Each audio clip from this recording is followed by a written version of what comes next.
House of the Dragon comes out August 21st, and I've seen people who are either willing to give the show a try, or people that are really cynical towards the world of Ice and Fire, and don't want to watch the show from how much Season 8 shattered them. Which feels bad, man, but right away for people in that camp, David Benioff and Dan Weiss, the prior showrunners of Game of Thrones, aren't involved in the creative process for House of the Dragon at all.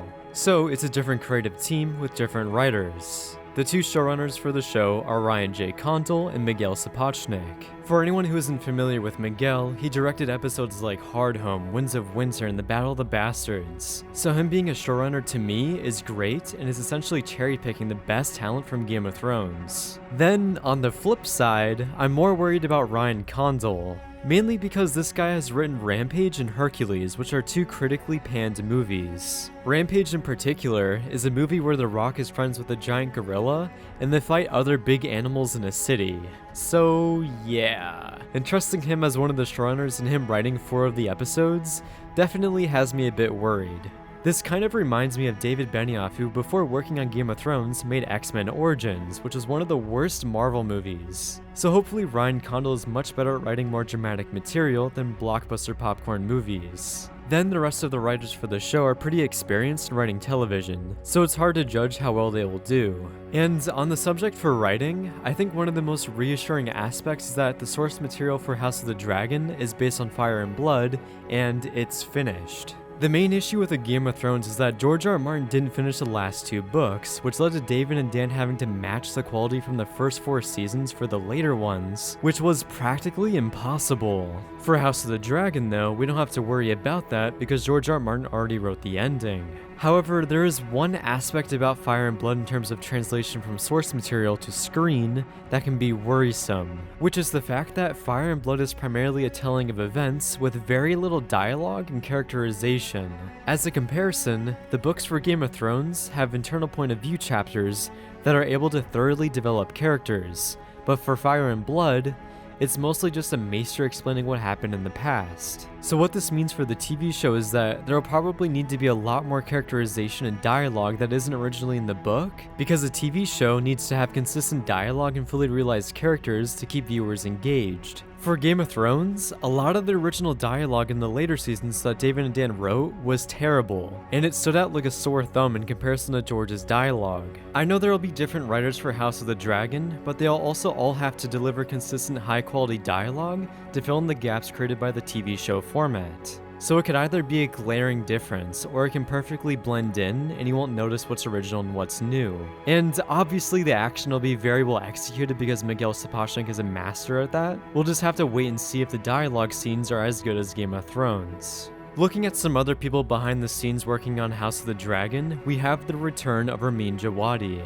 which is fantastic because that was the one aspect of Game of Thrones that did not drop in quality at all. And if anything, he did even better through the course of the show. So I'm really excited to see him return, and I hope he creates more original work for the show, and they don't just reuse a lot of the themes from a Game of Thrones. If that happens, then that would be really sad, but I would be surprised if they did that. Then I was going to mention the cinematographer, given that the footage they showed off so far looks great and atmospheric, but for some reason, I physically can't find out who the DP is on the show. But regardless, it's HBO, and essentially all of their shows look outstanding. Next, we have the cast, which also makes me excited. Matt Smith is one of the leads, playing Daemon Targaryen, and he's an actor that can be very likable, charismatic, and despite having those traits, he has a lot of range and can pull off some serious material as well. It's just a little hard to judge him currently, given that he hasn't had the best luck in picking movies. Morbius? But there's a lot of past work that cements him as a good actor. Then Paddy Considine as Viserys Targaryen. I haven't seen him in a single role that I disliked, and he was a part of the Cornetto trilogy, so that makes him goated. Olivia Cooke is a great up-and-coming-ish actor, and I loved her work in Sound of Metal and Thoroughbreds. Her eyes in particular feel extremely expressive, and it makes her very sympathetic. Those are the 3 main actors that I've seen a lot before, and there are a few other highlights that I've seen briefly, like Graham McTavish, Rhys Ifan, and Jefferson Hall. Which, for Jefferson Hall, it's kind of weird that he's getting casted as a Lannister when he dies in season 1 of Game of Thrones playing Hugh of the Vale. So I doubt there will be any explanation for that, and I assume the casting director thought we wouldn't notice. Thought we wouldn't notice, but we did. Then for the rest of the cast, I'm excited to see how they do. One more great aspect that this show has over Game of Thrones is that the overall IP George has created is a lot more valuable now.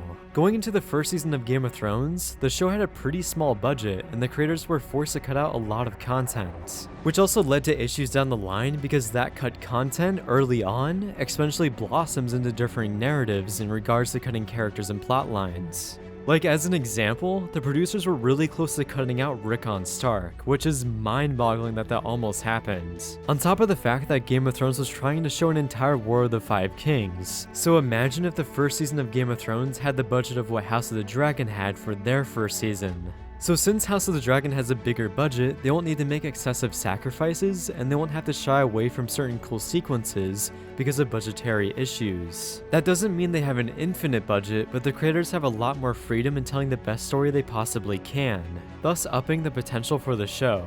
But this does bring one minor downside from that fact, which is hopefully they don't focus too much on action and actually take time for great dialogue scenes and character building. Because that was one thing the first few seasons of Game of Thrones were forced to do, given that they couldn't do a lot of battles. A scene like Robert and Cersei talking about their marriage was improvised by David and Dan, given that they didn't have enough scenes for one of their episodes. So because of a bigger budget, it could also lead to some minor laziness from a creative perspective, since it doesn't force the writers to dig deep with their characters on a smaller scale. And again, this isn't guaranteed to happen. Thanks for watching, and I'll probably be covering the show weekly with episodic reviews.